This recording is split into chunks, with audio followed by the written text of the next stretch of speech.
Do you like someone that goes from topic to topic and tries to think of interesting things to say? Well, look no further than the Chaotic Neutral podcast, where I, your host, have on solo episodes and collabs like with podcasters, and have fun while I do it. I like to talk about things from cats to drinking 2 quarts of apple juice just cuz. And if you are interested in my podcast, you can follow me on Twitter at KONeutralPod and Instagram at ChaoticNeutralPod. Do not watch The Lady and the Cage. It's not a joke or an urban legend. It's not an elaborate creepypasta or even a fucked up gore vid. It's not really a video at all. If you've never heard of it, good. Remember my warning and hit the back button now. If you have heard of it, if you're trying to find it, know this. If you've watched it, even for a second, even a still frame, it will not stop until...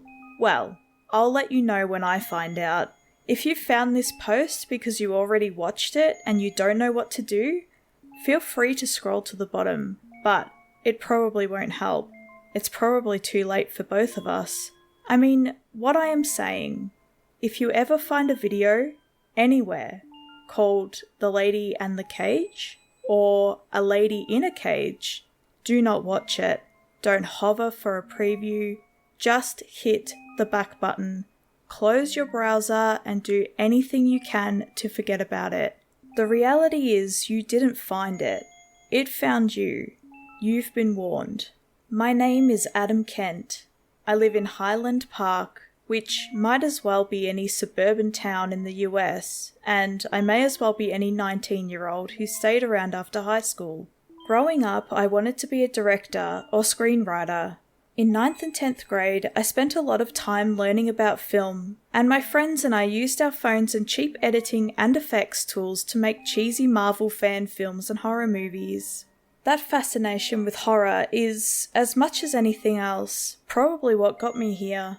Around 11th grade, something changed, and I wish I knew what. I got new friends, lost interest in school, and got more into watching movies than making them. And more into smoking weed than doing homework. It just sort of became a feedback loop that ended with me staying put after graduation, while most of the people I should have been friends with went off to college. Whatever. I grew up in the right generation to develop an addiction to streaming content. With a predisposition for the macabre, I chased it further and further into the darker corners of the internet. Clips of Faces of Death and other little-known Mondo films turned into accidental footage of actual death, war killings, and other violence. My former interest in cinematic horror and the art of inspiring fear turned into an interest in dulling my senses by pushing the limits of what a human being should or even could see while remaining a human being. I genuinely don't remember if I'd heard of The Lady and the Cage before my friend Tyler dropped a snap about it a week or so ago. What I can tell you is that the name alone planted itself like a seed in my head that led to a subsequent obsession with it, with finding out what it was and where it came from. Tyler's one of those kids who's into weed first and whatever anyone around him is into second. He is the youngest of 3 and his parents are out of the house a lot, so that's where I spent a lot of my later high school days, smoking weed and watching fucked up tubes. I guess not a ton has changed since I graduated in that respect. A couple of nights after that snap, I was hanging there and asked him about it. Tyler's got a dealer who calls himself Wally Skunks and sells whatever you're looking for out of his apartment, and he'd gotten a link to the video from another customer. Like I said, the thing about the link and the video is that it seems to find the right people. It's fucking weird, man, Tyler said as he put a vape pen to his lips and tugged deep. I can't even describe it. Well then put it on, fucker, I said as he handed me the pen and blew a cloud to the side. Just saying, man, it fucks with you, he said as he grabbed his tablet and opened a browser window. He set it upright on his dresser, and we watched the cursor wheel spin as the video loaded. I glanced at the URL, a series of seemingly random alphanumerics, and then back at Ty as I handed him the vaporizer. What site is it on? No clue, he said, taking another hit and gesturing at the long, indecipherable string in the address bar. That one, I guess. The spinning cursor wheel froze, then turned and turned, reversed, and turned some more. and at some point I realised that I was holding my breath. As I slowly exhaled, the wheel disappeared and a play button appeared in the centre of the screen. Tyler smiled at me, leaned forward, and hit play. The video flickered to life with an aerial view overlooking a strange alien landscape in yellowed and washed out black and white, and a soft buzz emanated from the tablet. Fog or clouds initially obscured most of the screen, but slowly they came apart, and at centre frame there was an arrangement of objects in a U on the ground below. It was difficult to make out what precisely that landscape was, and its composition seemed to shift every second, from waving grass to scrubs to high stalks of bamboo and then back again. Only the U stayed the same. The camera closed into the ground like a landing drone. I could see that the objects were two columns of train cars or wagons parallel to each other, with an opening between them at one end and some kind of low structure at the other. They looked ancient, with large, spoked wheels and wooden structures. As they came into focus, my mind registered what they were. They looked like what you'd see on a box of animal crackers, or in old pictures of a Ringling Bros circus. Finally, the camera came to a rest, eye level at the opening between the two columns, and bars from top to bottom on the front of each one became visible. Inside some of them, massive, lurking shapes moved in the darkness, and I realised this is some kind of zoo or carnival. The sound rose to a static crackling, and the midway between each column of cages came into focus, where I could see rows of figures standing in threes facing away from us. They were little, more than human shapes, two hulking figures on either side of a smaller, shrunken one in the middle. I could make out chains draped over the tattered and torn clothing of the larger outer silhouettes, while a faint glow obscured the central ones. The massive outer sentries held the prisoners by the forearms.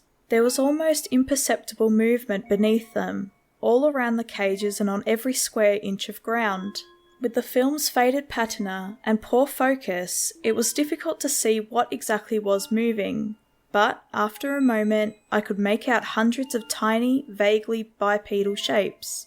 Perhaps a foot tall, they looked like two-dimensional demons, like energy made to imitate life, their faces motionless and expressionless and their movements chaotic and fluid at once. They seemed to observe the cages and those in the procession, but they didn't appear to interact with the matter around them. The buzzing and crackling grew louder.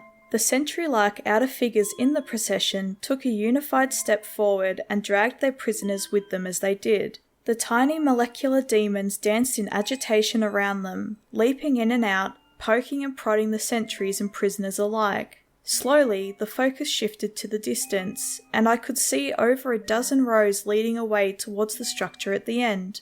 I swallowed hard as the camera zoomed in and brought the structure at the far end of the procession into view. It was another cage, but much larger and more permanent than the others. Its base was stone or concrete, and thicker and more substantial bars carried a roof capped with a sign written in sprawling and curved foreign or ancient text. The camera continued to zoom in until the entire screen was nothing but that final, massive cage, and that's when I saw her. The figure, standing in the centre of the cage, was proportionally feminine, with delicate features, long legs, and an hourglass shape, but there was so much wrong. I couldn't tell if she wore clothes, or if the violet-grey colour bleeding through tintype film was her skin, if she'd been superimposed onto the film, or if there was someone there actually being filmed. Ink-black hair flowed around her like a toxic river, and her body flickered like a flame in and out of existence. In that moment, it occurred to me that these were not the production values of an online shock video, and for that moment, I believed what I was watching was real. Suddenly, the noise stopped, and Tyler's room became as quiet as a morgue as the vaporous mass of hair parted to reveal her terrible face in perfect clarity and focus.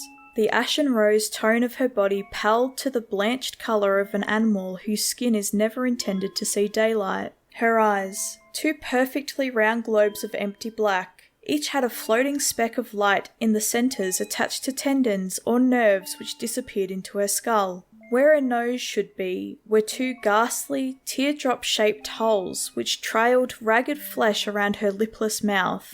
Slowly, the torn edges concealing that orifice started to recede, and it began to open to expose something within. The screen froze, cut to black, and a crash report popped up.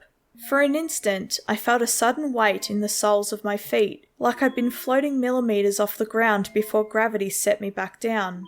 I turned to Tyler, but he was still staring at the screen intently, his expression slowly changing in awe as his eyes widened and his jaw dropped. Watching the static crash report prompt as if something was actually happening. Slowly he mouthed the words, "What the fuck?" he shouted and snapped his fingers. "Can you believe that shit? Her fucking teeth, dude. What kind of special effects was that? Is there more?" I stuttered, feeling a bit dumbfounded, even disappointed as whatever fear or even dread left me. "Yeah man, that's a fucked up thing about it. It always freezes, but every time you watch it more happens." He looked around momentarily, and I handed him his vaporizer. "More happens? What do you mean?" "Like, it just keeps going or something. I don't know, but the kid who gave Wally the link said he heard every time you watch it, it gets longer." "That's fucking stupid," I said, trying to process what I'd seen. "What happens at the end?" "Fucked if I know," Tyler said with a shrug. "Yo, you remember Ayanna Westgate from Lit?" With that, Ty took off on some other topic, and eventually he put on some music and seemed to forget about the video. I did my best to pay attention, but I kept fiddling with my phone like a fidget spinner, thinking about what I'd seen. I know now that the seed had already been planted, and its roots, her roots, were beginning to spread through my mind. When I left, I got the URL from him, and at home I watched it again, and then again, and again. Tyler was right. Every viewing extended the video a few more frames before it froze, and every time, the lady's mouth was just a little wider. You can't skip ahead, you can't start from the middle. It plays from beginning to end and takes a little longer every single time. Looking back a week, I don't know what anyone would make of this. It looks and sounds like a horror short, maybe even a promo for some obscure death metal band. I can still put myself in your shoes and try to imagine reading this before I'd actually watch the video, and I'm sure I'd dismiss it. I'm sure I sound crazy, and for all I know right now, I am. The reality though is that if you watch it, you will be too. Based on what I know now, I have about 5 days left. Maybe a little more or maybe a little less. I'll post another update tomorrow and try to get as much of this on paper while I still can. But there's just one thing I can ask of you until then. Please, heed my words and do not watch The Lady and the Cage. Thank you guys, ghouls and girls for watching. Please feel free to connect with me on my Discord server, and if you want to watch me live, check out my Twitch channel. I am very active on both platforms and even have scheduled streams. I would absolutely love to see you there. Links to my other social media platforms are in the description below. Stay spooky.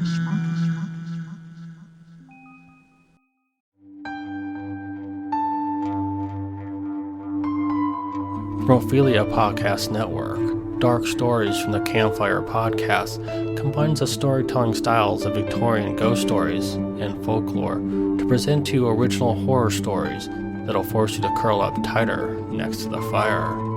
Available on Apple, Spotify, and anywhere else podcasts are listened to.